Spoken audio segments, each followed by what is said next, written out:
We have many adaptations that allow diffusion between the alveoli and the blood capillaries surrounding the alveoli to be rapid. First, the red blood cells are slowed down as they pass through the pulmonary capillaries. This is because of how thin the pulmonary capillaries are. So the red blood cells have to pass one by one. No two red blood cells can fit next to each other along the diameter of the capillaries. This is how thin they are. So this means because they have to move one by one, the flow of blood around the alveoli is slow. Because it's slow, we have more time for diffusion, so the gases can keep up.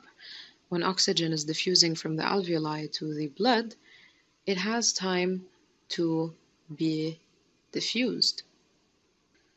A second adaptation is the distance between the alveolar air as well as the red blood cells is reduced.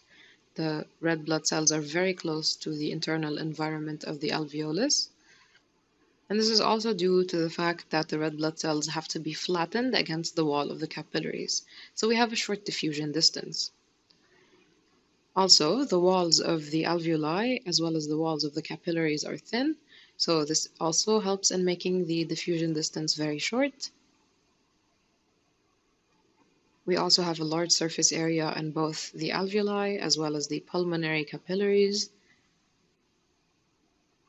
We have ventilation due to the breathing movements, the inhalation and the exhalation. We also have the action of the heart.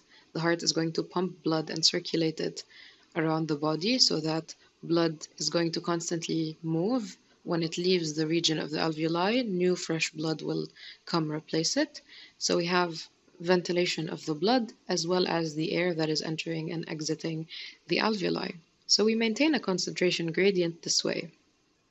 And this is what makes the alveoli an efficient gas exchange surface for humans and mammals.